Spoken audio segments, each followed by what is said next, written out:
এই ঈদে খাবারের টেবিলে কিন্তু ভিন্ন রকমের এই ডেজার্ট আইটেমটি রাখতে পারেন। বাসন্তী পোলাও নামটাও যেমন সুন্দর, খেতেও কিন্তু অসাধারণ। চলুন তাহলে রেসিপিটি শেয়ার করি।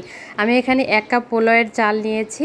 1 কাপ চাল এখন ভালো করে পানি দিয়ে ধুয়ে পরিষ্কার করে পানি ঝরতে দিব। অবশ্যই পানিটা কিন্তু খুব ভালোভাবে ঝরিয়ে নিতে হবে। আর আপনি যদি বেশি পরিমাণ চাল নেন, মশলার পরিমাণটাও কিন্তু একটু বেশি করে দিতে হবে। তো আমি 1 কাপ চালের জন্য এখানে হাফ চা চামচ গরম মশলা গুঁড়া দিয়েছি, হাফ চা চামচ হলুদের গুঁড়া দিয়েছি, আর হাফ চা চামচ লবণ দিয়েছি। এখানে দিয়েছি 1 চা চামচের মতো ঘি। অবশ্যই এখানে ঘিটাই ব্যবহার করতে হবে। এখন এই সব মশলাগুলো ঘি ভালো করে চালের সাথে মাখিয়ে নিতে হবে হাত দিয়ে। এই কাজটা কিন্তু হাত দিয়েই করবেন, তাহলে খুব সুন্দরভাবে কিন্তু মেখে যাবে। মাখানো হয়ে গেলে একটা সাইডে রেখে দিয়েছি। একটা কড়াই যখন একটু গরম হয়ে আসছে তখন এর ভিতরে আমি ঘি দিয়ে দিব। পুরো রান্নাটাই কিন্তু আপনাকে ঘি দিয়ে করতে হবে, তাহলে কিন্তু আসল স্বাদ পাবেন।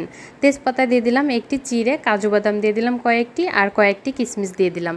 এখন এই ঘি দিয়ে এই বাদাম কিশমিশগুলো সুন্দর করে একটু ভেজে নেব। কিশমিশগুলো যখন দেখবেন এরকম একটু ফুলে উঠেছে, তখনই এটাকে ভাজা বন্ধ করে দিয়ে সেই যে চালটা আপনি মাখিয়ে রেখেছেন সেই চালটা দিয়ে দেবেন। এই চালটা দিয়ে সুন্দর করে এখন একটু ভেজে নিতে হবে। সুন্দর একটা সুঘ্রাণ আসা পর্যন্ত এই চালটাকে ভেজে নিতে হবে। আপনি নিজেই বুঝতে পারবেন, চালটা যখন একটু ছাড়া ছাড়া হয়ে যাবে তখনই বুঝবেন যে এই চালটা ভাজা হয়ে গেছে, আর সুন্দর একটা সুঘ্রাণও বের হবে। আর আমি 1 কাপ চালের জন্য এখানে প্রায় 2 কাপ পানি নিয়েছিলাম, তবে 2 কাপ পানি আমি পুরোটা দিইনি।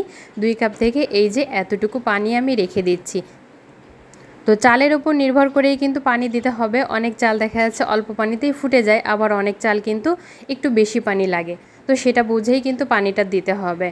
আমি এখানে যে ঢাকা দিয়ে রেখেছিলাম 5 মিনিটের মতো, পানিটা শুকিয়ে আসলে তারপর এখানে হাফ চা চামচের মতো চিনি দিয়েছি একটু সুন্দর একটা স্বাদের জন্য। দিয়ে ভালো করে নেড়ে চেড়ে এটাকে আমি আবারও ঢাকা দিয়ে 10 মিনিটের জন্য রেখে দেবো। এই 10 মিনিটে কিন্তু একবারও আমি ঢাকাটা খুলবো না, কারণ এই 10 মিনিটেই কিন্তু চালটা পুরোপুরিভাবে সুন্দর মতো ফুটে যাবে।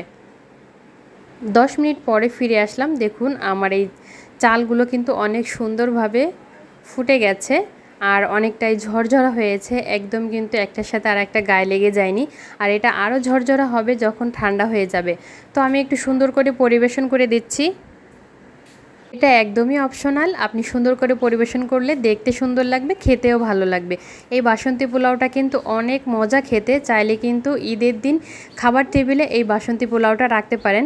বড় থেকে ছোট সবাই দেখে খুবই খুশি হবে, আর খেতেও অনেক মজা। রেসিপিটি ভালো লাগলে লাইক, কমেন্ট ও শেয়ার করতে ভুলবেন না। আজকে বিদায় নিচ্ছি, আল্লাহ হাফেজ।